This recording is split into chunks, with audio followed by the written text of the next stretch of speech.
આ મુદ્દાની વાત કરીએ તો ગુજરાતમાં સ્કૂલો માટે જે રીતે ફી નિયમન સમિતિ એટલે કે એફઆરસી કાર્યરત છે, હવે એ જ દિશામાં રાજ્ય સરકારે કોલેજોમાં પણ કડક પગલાં લીધા છે। ખાસ કરીને સૌરાષ્ટ્ર યુનિવર્સિટીના સંલગ્ન 235 કોલેજોમાં ફી પર તાળાબંધી મૂકવા માટે ફી નિયમન સમિતિની રચના કરાઈ છે। જો કે પ્રશ્ન એ છે કે વર્ષો સુધી હલકી ગુણવત્તાવાળી સગવડ આપી લાખોની ફી વસૂલતી ખાનગી કોલેજો સામે હવે ખરેખર તંત્રએ કરેલી કાર્યવાહી ફક્ત કાગળ પર રહેશે કે જમાના બદલે પણ બદલાશે નહીં। વિદ્યાર્થીઓ ભણવા આવે છે, લૂંટાવા નહીં। આટલી મોટી માત્રામાં ફી વસૂલવામાં આવે છે પણ પાયાની કોઈ પણ સગવડ આપવામાં આવતી નથી। ફી તો વસૂલી છે પણ લેક્ચર લેવામાં આવતા નથી। એફઆરસી હવે ફક્ત એક કમિટી નહીં, સાચું પેરામીટર બનવો જોઈએ, નહીં તો કોલેજોમાં ભણાવશે ઓછું, કમાવશે વધારે। જીકાસ પોર્ટલ પર મહિલા કોલેજમાં પુરુષોની ફી 9,99,999 લખવામાં આવી, જોકે ભૂલ પણ સ્વીકારવામાં આવી છે, પણ પ્રશ્ન એ છે કે આ જવાબદાર અધિકારી સામે પગલાં લેવાશે કે નહીં।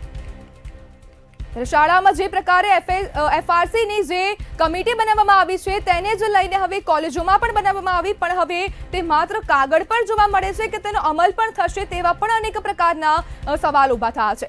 સૌરાષ્ટ્ર યુનિવર્સિટી સંલગ્ન 235 જેટલી કોલેજોમાં એફઆરસી કમિટીની રચના કરવામાં આવી છે। યુનિવર્સિટીમાં ફી પર નિયંત્રણ આવે તેવી પણ આશા જોવામાં આવી રહી છે। અનેક સવાલો આને લઈને પણ ઊભા થાય છે કે હવે આજે એફઆરસી કમિટીની રચના તો કરવામાં આવી પરંતુ તેનું અમલ થશે કે નહીં।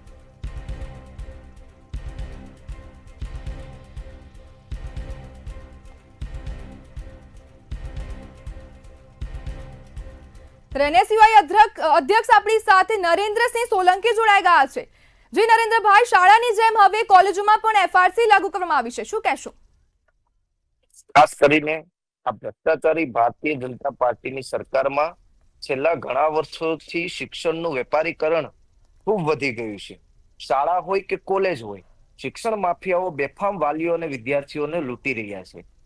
2017માં જ્યારે ગુજરાતના પૂર્વ મુખ્યમંત્રી અને સ્વર્ગસ્થ વિજયભાઈ રૂપાણી સ્કૂલોની વાત કરીએ આપણે તો સ્કૂલોમાં 2017માં ફી રેગ્યુલેશન્સ નામનો ગુજરાતમાં એક કાયદો લઈ આવવામાં આવ્યો હતો અને આ કાયદા અંતર્ગત જેટલી પણ સેલ્ફ ફાઇનાન્સ શાળાઓ છે તેને એફઆરસી મંજૂરી ફીની આપે તો જ એ ફી વસૂલી શકતા હોય છે। પણ ક્યાંક ને ક્યાંક આ એફઆરસી કમિટી અને એફઆરસી એ શાળા સંચાલકો નો હાથો બની ગઈ હતી અને લાખો રૂપિયા ફી ઉઘરાવવાનો પરવાનો સ્કૂલોમાં આપી દીધો હતો। આવું જ એક નાટક હવે યુનિવર્સિટીઓમાં પણ કરવામાં આવ્યું છે।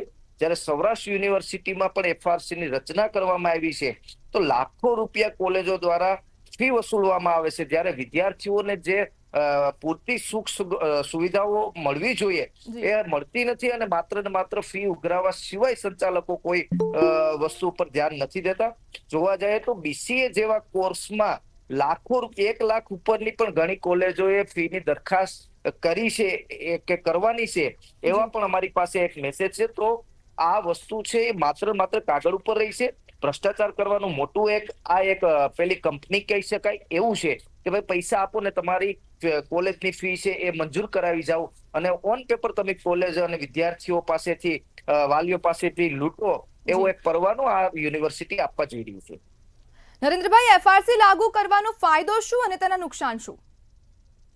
માત્ર ને માત્ર એફઆરસી ની વાતો કરી અને લોકોને ભ્રમિત કરવા, લોકોને એક લોભાવની લાલચ આપવી, પણ જે એફઆરસી ની જે સ્લેબ હોય છે, જે સરકારી સ્લેબ નક્કી કરવામાં આવ્યા હોય છે, કોલેજની મને ખ્યાલ નથી પણ સ્કૂલના જે સ્લેબ નક્કી કરવામાં આવ્યા હતા બેન કે ભાઈ 17,000, 25,000 ને 30,000, તો એફઆરસી કમિટીએ લાખો રૂપિયા ફી મંજૂર કરી દીધી છે। જ્યારે ગામડાની જે સ્કૂલો હતી કે જે નોમિનલ ફીમાં ભણાવતી હતી, આજે તે સ્લેબ ઉપર ફી લેવા માંડી ગઈ છે કે ભાઈ સરકારે એટલો સ્લેબ નક્કી કર્યો છે તો અમે તો એટલી જ લેવાના છે। પણ જે શિક્ષણ માફિયાઓ છે, જે સિટીની સેલ્ફ ફાઇનાન્સ શાળાઓ છે, તેને લાખો રૂપિયા એફઆરસી કમિટી પાસે પોતાની ફી મંજૂર કરી અને વિદ્યાર્થીઓ અને વાલીઓને લૂંટવાનો પરવાનો લઈ લીધો છે। આ એનું એફઆરસી નું કામ છે। જી નરેન્દ્રભાઈ, જોડાવા બદલ આપનો આભાર।